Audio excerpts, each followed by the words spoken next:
Professor Snitch is hoping to introduce the technology to Asia to combat illegal fishing and logging. We've seen some of the measures being introduced to curb poaching. So how much of a dent are they actually creating? Joining me now is Adam Roberts. He's Chief Executive Officer of Born Free USA. It's a national animal advocacy organization that works to save and protect wildlife worldwide. And Adam, that was a great story. It's fascinating to see what they're doing. Can it make a dent?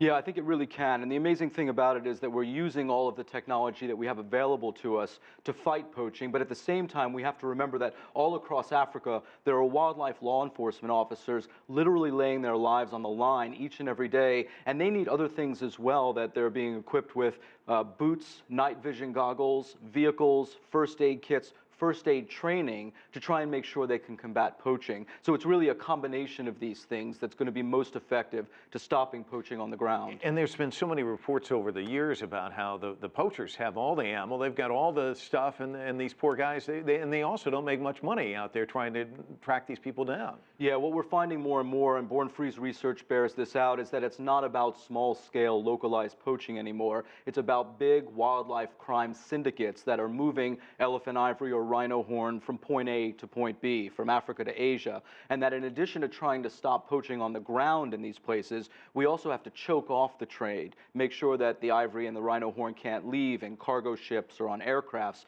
The more we do that, the more we remove the profitability from the wildlife contraband sales, and when we do that, we think the poachers and profiteers are going to take their business elsewhere. And there are so many facets to this, so why don't we break it down and go through it? Demand. How do you attack demand and stop the demand? If there's no demand, then there's no business. Yeah, I think one of the big problems with focusing on the demand side as opposed to what's happening on the ground or the movement of ivory or rhino horn from point A to point B is that it could take generations. It's an incredibly important thing to do, but when you're dealing with a species like rhinos, where in Africa there are 25,000 black and white rhinos left, or in Asia, 3 species of rhinos, only 3,500 of them left, we might not have generations to wait. And you've got countries like Vietnam where the government is really making a concerted effort to stop consumer demand, to educate consumers that there is no efficacy to using rhino horn, whether it's in aphrodisiacs or in medicinals. But the problem is counterbalancing that is South Africa and China, which is really pushing the concept of a legal ivory trade or a legal rhino horn trade.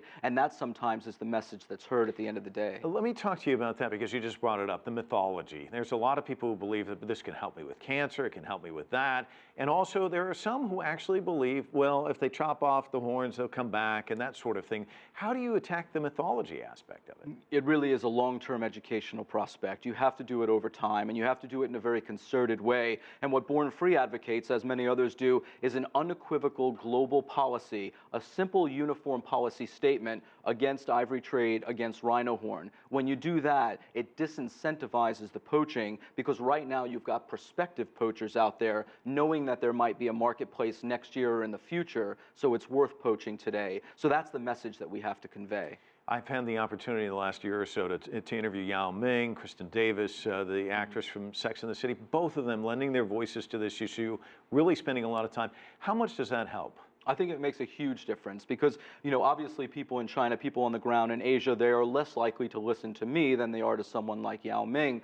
But because the trade is so complicated and because it has such a multidimensional aspect to it, we really have to look at people on the ground in Africa as well as on the ground in Asia, I think, to make a difference. And South Africa is definitely a point of impact, especially where rhinos are concerned. You mentioned Africa, Asia. Can you give us a global perspective? Because it always seems like the focus is on Africa and Asia. And one of the things that I found interesting when interviewing them is that a lot of people here in the United States buy ivory as well.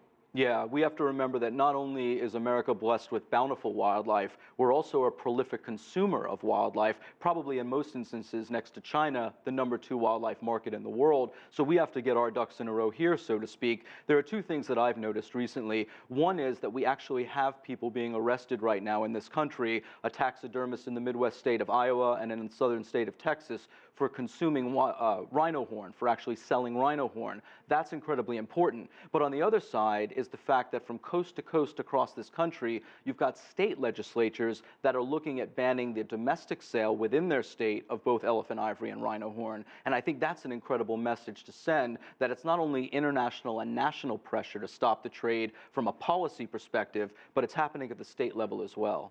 Adam Roberts, thanks so much for your time. Really appreciate it. Thank you.